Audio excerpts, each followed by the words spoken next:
In 1895, Carl Benz designed and built the first truck in history using the internal combustion engine. But steam-powered wagons were sold against internal combustion engine trucks until 1935 in the United Kingdom, when a change in road tax rules made them uneconomic against the new diesel lorries. Since then, road transport vehicles have constantly evolved, and over coming months, Tracking TV will be taking a look at some of the most significant vehicles to reach our roads, with transport historian, author and truck driver Simon Waspe. Simon's first subject is the Scania 141, first put on the road by H.C. Wilson of Elmswell, Suffolk in 1979, 37 years ago. It's still in full running order and attends many shows and events every summer. Simon says that this is one of the vehicles that introduced the modern generation of sophisticated super trucks, and its V8 engine is what he believes changed the world's transport scene. The engine, the design and the horsepower of it is, to me, the kingpin of this truck. People have got an affinity with the V8 Scania that's gone from before. When I was a little boy, that was the thing to have. This came out they first put it in a lorry in June 1969 in Sweden. And Scania weren't a very common, they first came to Britain in 66, and they weren't a very common vehicle on the roads of the United Kingdom. The actual engine was launched at the German International Motor Show in 1969 in September, and it had a massive interest. It was a marine engine, which I find amusing actually. This was never designed to go in a truck.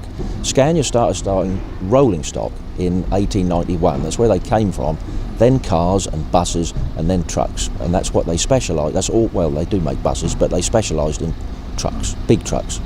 A European, it's a big market, so is the world. It's got into Brazil and everywhere now. But the V8 is getting more power out of less weight. It's shorter. If it's driven right, it's very efficient, but you've got to drive it right. If you abuse it and start off in the wrong gear with a manual and slip the clutch, and you boot it, if you really boot it, the fuel economy on these is terrible.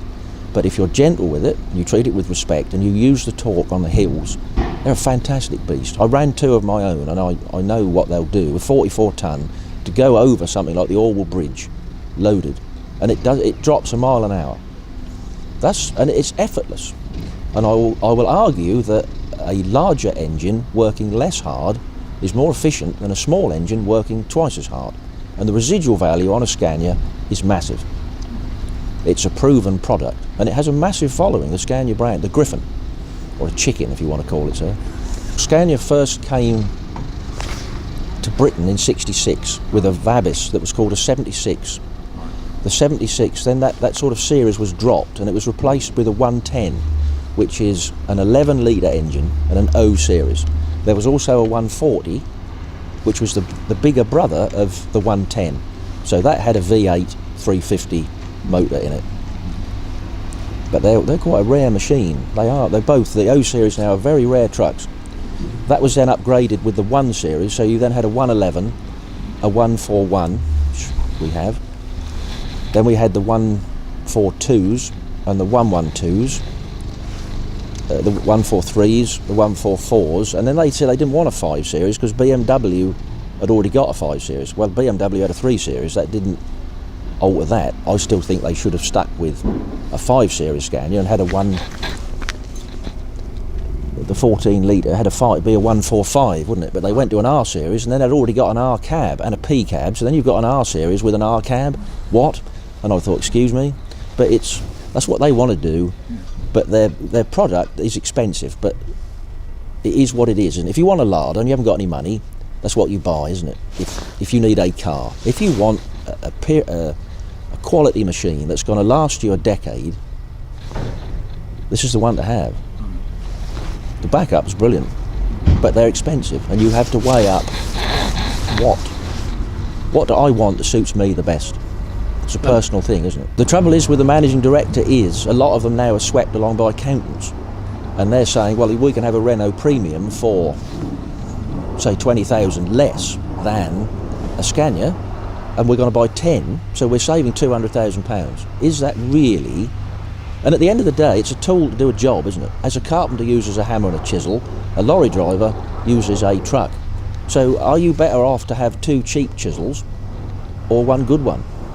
And you can argue about that with me if you like. But we're all a human being, and we fought wars to have choice, didn't we? Yeah. That's what this is all about. And anyone can slate anyone because they're running a Magirus Deutz, an Iveco, a Scania, a Volvo. But it's all about profit at the end of the day, isn't it? The other manufacturers didn't really have anything to compete No. with this in a serious way. No, they didn't. They were still using, a lot of them were day cabs, or they sort of bodged a sleeper cab on the back of their day cab that wasn't built from scratch. They weren't spending enough, the British manufacturers weren't spending enough on research and development because they thought their product was good enough, because they hadn't got any competition, only their own, with a Gardner engine. And to me, I mean, people could slate me, but I think they're rubbish. They were junk. To compare them with the smoothness, to get in an F86, the first Volvos that came to Britain in the 60s, and compare them with what we had, they were on another plane with everything of power, of reliability, of tear weights, of comfort, of sound quality, that how muffled to sit in it.